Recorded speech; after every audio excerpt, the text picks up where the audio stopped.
Hello friends, कैसे आप सब। मैं हूं आशीष और आप देख रहे हैं ज्ञान स्टडी पॉइंट। आज बात करूंगा मॉडिफायर एनकाइन साइकिल की प्रॉब्लम नंबर 4 के बारे में। तो चलिए स्टार्ट करते हैं। A steam engine receive steam at 8 बार।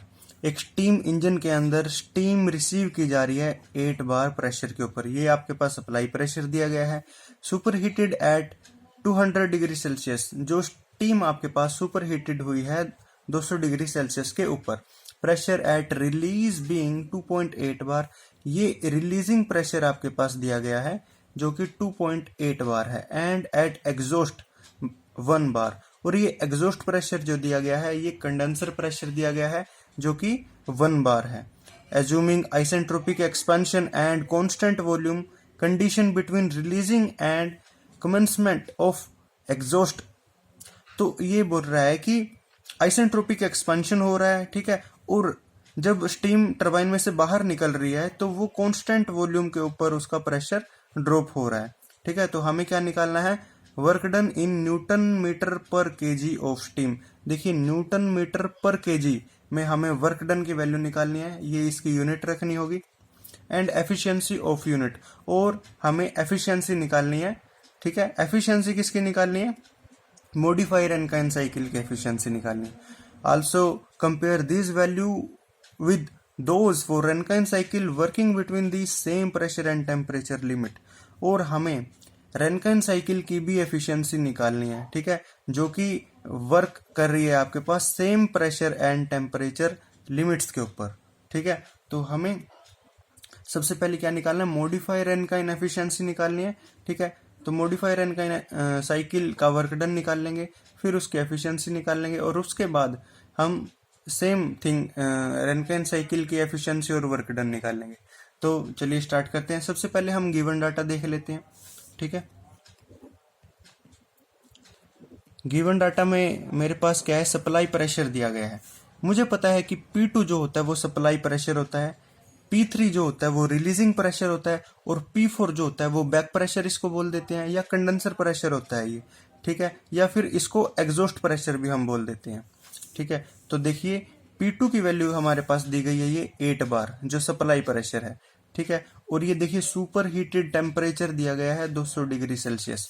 तो यहाँ से P2 जो है आपके पास 8 बार है, ठीक है, और T सुपर हीटेड टेम्परेचर की वैल्यू दी गई है 200 डिग्री सेल्सियस, ठीक है। इसके बाद जो है रिलीजिंग प्रेशर आपके पास दिया गया है 2.8 बार, और एग्जॉस्ट यानी कंडेंसर प्रेशर 1 बार दिया गया है। रिलीजिंग प्रेशर मतलब P3 की वैल्यू दी गई है 2.8 बार, एंड P4 की वैल्यू जो कि एग्जॉस्ट प्रेशर है वो 1 बार दिया गया है, ठीक है जी। तो हमें क्या निकालना है, वर्क डन निकालना था हमें मॉडिफायर एनकाइन साइकिल का, ठीक है, और उसकी एफिशिएंसी भी निकालनी है। तो हमें जो है वर्क डन का फॉर्मूला पता होना चाहिए। तो वर्क डन जो है मॉडिफायर एनकाइन साइकिल का वर्क डन क्या आएगा, H2 माइनस H3 प्लस में hundreds of P3 minus P4 into V3। ये मेरे पास जो है वर्क डन का फॉर्मूला होगा मॉडिफायर एनकाइन साइकिल का, ठीक है। तो इसके लिए मुझे क्या करना होगा, H2 की वैल्यू फाइंड आउट करनी होगी और H3 की वैल्यू फाइंड आउट करनी होगी, ठीक है। देखिए T सुपर हीटेड टेम्परेचर की वैल्यू मेरे पास दी गई है, सुपर हीटेड टेम्परेचर की वैल्यू है मेरे पास। तो यहाँ पे ये जो है आपके पास T सुपर हीटेड टेम्परेचर की वैल्यू है, ठीक है। और इस टेम्परेचर के ऊपर आपके पास डायरेक्टली स्टीम टेबल के अंदर Hg या फिर Sg करके आपके पास एंथैल्पी और एंट्रोपी की वैल्यू दी गई होगी, ठीक है। तो स्टीम टेबल का यूज करके हम इस टेम्परेचर के ऊपर और प्रेशर का यूज करके Hg और Sg की वैल्यू निकाल लेंगे, ठीक है। तो ये वैल्यू हम स्टीम टेबल में से निकाल लेंगे, ये मेरे पास स्टीम टेबल है, ठीक है। देखिए इसमें जो है सुपर हीटेड स्टीम टेबल का हम यूज करेंगे। ये जो है टेबल सुपर क्रिटिकल नहीं, सुपर हीटेड स्टीम टेबल का यूज करेंगे 38 पेज के ऊपर। ये मेरे पास 38 पेज आ चुका है, और यहाँ पे मैं प्रेशर देखूंगा, जो सप्लाई प्रेशर है देखिए 8 बार, ठीक है। और यहाँ पे जो वेरियस वैल्यूज दी गई हैं, एंथैल्पी, एंट्रोपी और स्पेसिफिक वॉल्यूम है, ठीक है। और यहाँ से देखिए 200 डिग्री, 250, 300, 350, और ये आपके पास सारी वैल्यूज दी गई हैं। ठीक है। तो मुझे क्या चाहिए, मुझे जो है स्पेसिफिक वॉल्यूम की वैल्यू चाहिए 200 डिग्री सेल्सियस के ऊपर, ये है।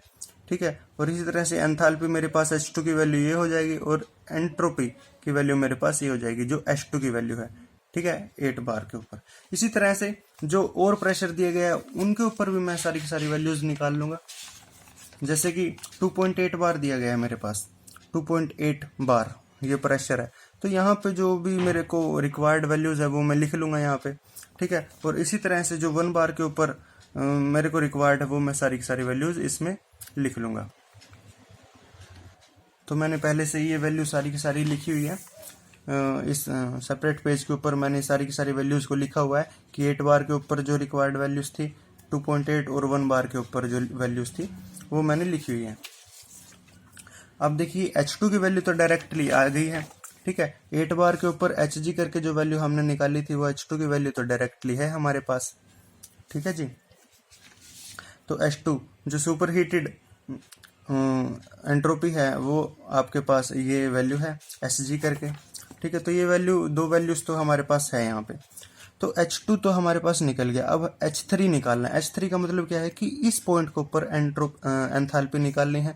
तो H3 कैसे निकाल लेंगे, फॉर्मूले की हेल्प से, HF3 + X3 × HFG3। ठीक है। तो ये फॉर्मूला होता है एंथैल्पी निकालने का। अब हमें पता है कि HF3 हमारे पास है, HFG3 हमारे पास है। स्टीम टेबल की हेल्प से मैंने निकाल रखा है पहले कि HF3 HFG3 ये दोनों वैल्यूज हमारे पास है, लेकिन X3 की वैल्यू नहीं है। तो X3 की वैल्यू हम कैसे निकाल सकते हैं, एंट्रोपी की हेल्प से। देखिए 2 और 3 पॉइंट के ऊपर मैं देख सकता हूँ कि एंट्रोपी सेम है, H2 = S3 के इक्वल है यहाँ पे। ठीक है। तो इसीलिए H2 = S3 के इक्वल हो जाएगा और S3 किसके इक्वल होता है, SF3 + X3 × SFG3 के इक्वल होता है। ठीक है। ये फॉर्मूला ध्यान रखना। अब SF3 की वैल्यू है, SFG3 की वैल्यू है, H2 की भी वैल्यू है। ठीक है। देखिए यहाँ पे H2 की वैल्यू है। ठीक है। और SF3 की वैल्यू है, SFG3 की वैल्yu है। ठीक है। तो ये सारी की सारी वैल्यूज है हमारे पास। तो ये सारी वैल्यू यहाँ पे पुट कर देंगे। देखिए H2 मेरे पास ये है, तो यहाँ से ये हो जाएगा 6.816 = SF3। SF3 की वैल्यू ये है मेरे पास 1.6472 + X3 इंटू में SFG3 ये है 5.3668। और इस तरह से मैं कैलकुलेट करूँगा कैलकुलेटर की हेल्प से, और X3 की वैल्यू मेरे पास आ जाएगी 0.963। ये X3 की वैल्यू आ जाएगी। अब ये X3 की वैल्यू हम इसमें पुट करेंगे। ठीक है। क्योंकि हमें मेन मकसद तो क्या था, H3 निकालना था ना। तो H3 की वैल्यू यहाँ हम पुट करेंगे। तो HF3 देखिए, HF3 की वैल्यू मेरे पास ये है 551.5 प्लस में X3 की वैल्यू है 0.963 इंटू में HFG3। ठीक है। और ये HFG3 की वैल्यू मेरे पास है 2170.1। ठीक है। और इस तरह से H3 की वैल्यू मेरे पास आ जाएगी 2641.5 किलो जूल पर kg।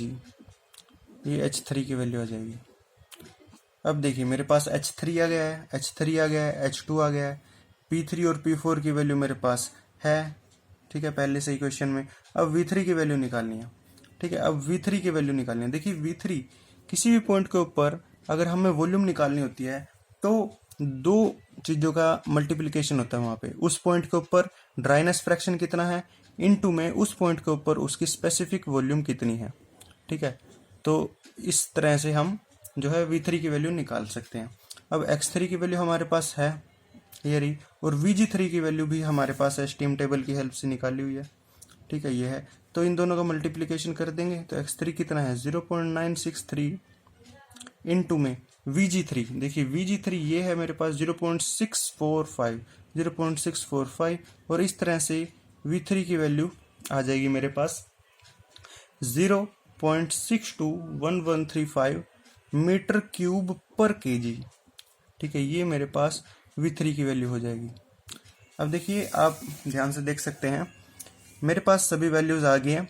ठीक है, तो मैं यहाँ से ये इस फॉर्मूले के ऊपर अंदर ये कैलकुलेट कर दूंगा तो वर्क डन हो जाएगा मॉडिफायर एनकाइन का। ठीक है, क्या चाहिए यहाँ H2 - H3।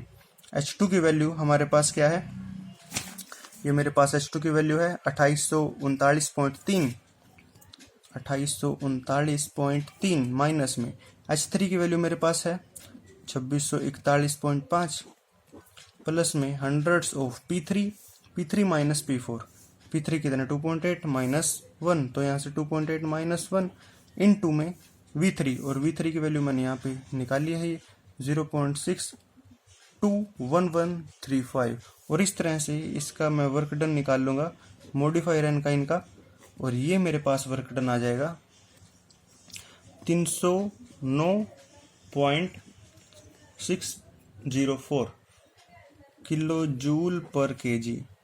ठीक है, तो ये मेरे पास वर्क डन आ जाएगा। लेकिन क्या है, क्या पूछा गया था, न्यूटन मीटर पर केजी में हमें आंसर निकालना है। ठीक है, तो इसको न्यूटन मीटर पर केजी में कन्वर्ट करना होगा। देखिए, आपको पता होना चाहिए कि एक जूल के अंदर 1 न्यूटन मीटर होता है। ठीक है, 1 जूल के अंदर 1 न्यूटन मीटर होता है, तो मैं जूल की जगह न्यूटन मीटर लिख सकता हूँ। ठीक है, जूल की जगह मैं न्यूटन मीटर लिख दूंगा, तो work done modifier Rankine cycle के लिए। ठीक है, और देखिए किलो को मैं 1000 लिख सकता हूँ। ठीक है, तो 309.604 इंटू 1000, किलो की जगह 1000 न्यूटन मीटर पर केजी, ये मेरी रिक्वायर्ड यूनिट हो गई है। तो इसमें मैं इसको मर्ज करूंगा तो ये हो जाएगा 309,604 न्यूटन मीटर पर केजी, तो ये मेरा एक्चुअल आंसर हो जाएगा। ठीक है, ये रिक्वायर्ड आंसर हो जाएगा। अब मुझे क्या निकालना है, अब मुझे एफिशिएंसी निकालनी है।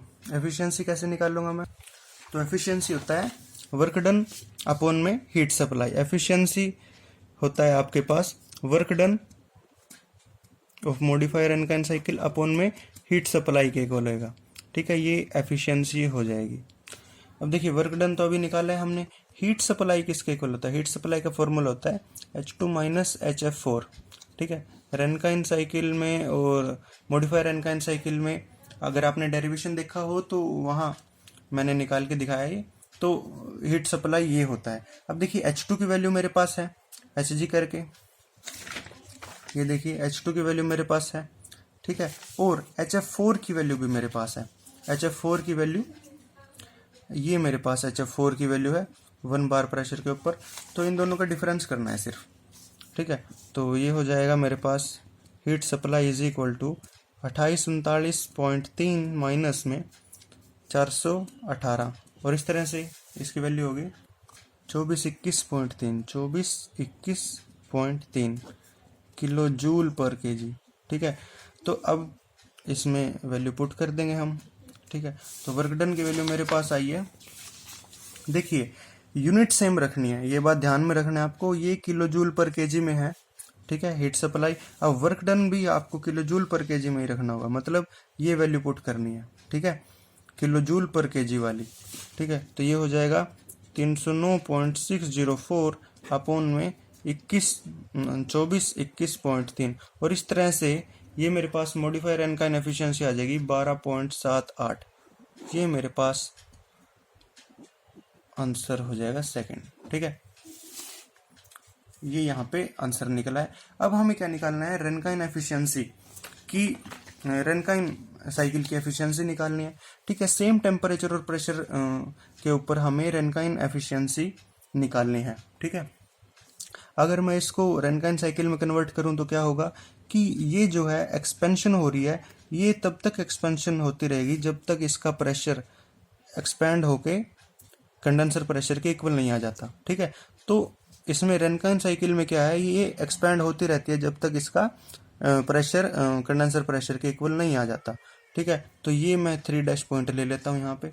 ठीक है, और इस तरह से जो ये आपके पास एक्सपेंशन होएगी, ये आपके पास डायरेक्टली यहाँ तक एक्सपेंशन होएगी, ये 3 पॉइंट हो जाएगा इसका। ठीक है, आपको दिख रहा है अच्छे से। ठीक है, तो ये 3 पॉइंट हो जाएगा इसका। अब मुझे क्या है कि रेनकाइन एफिशिएंसी निकालनी है। ठीक है, तो वर्क डन अपॉन में हीट सप्लाई होता है, तो मैं डायरेक्टली क्या करूंगा, रेनकाइन एफिशिएंसी निकालनी है, वो भी आपके पास वर्क डन ऑफ रैनकाइन अपॉन में हीट सप्लाई होएगा। ठीक है, अब एक बात यहाँ पे ध्यान रखने की ये है कि हीट सप्लाई, देखिए हीट सप्लाई तो दोनों में सेम हो रहा है, 1 से 2 के अंदर हीट सप्लाई हो रहा है। ठीक है, तो हीट सप्लाई तो सेम हो रहा है दोनों के अंदर, या तो ये मॉडिफाई रैनकाइन साइकिल हो या फिर ये रैनकाइन साइकिल हो। ठीक है, हीट सप्लाई तो सेम हो रहा है, तो हीट सप्लाई तो हम पहले ही निकाल चुके हैं। ठीक है, तो हमें क्या है, वर्क डन निकालने की जरूरत है रैनकाइन साइकिल का। तो वर्क डन क्या होता है? ठीक है, देखिए वर्क डन जो होता है रैनकाइन साइकिल का, वो आपके पास H2 minus H3 dash, direct आपके पास एंथैल्पी का डिफरेंस होता है। ठीक है, ये H2 माइनस H3 डैश के इक्वल होएगा। तो H2 माइनस H3 डैश इस पॉइंट पे जो एंथैल्पी है। अब देखिए H2 की वैल्यू तो हम पहले ही निकाल चुके हैं, लेकिन 3 डैश पॉइंट के ऊपर एंथैल्पी नहीं निकाली है। ठीक है, तो इस पॉइंट के ऊपर हमें एंथैल्पी निकालनी है, तो फॉर्मूले का यूज करेंगे हम।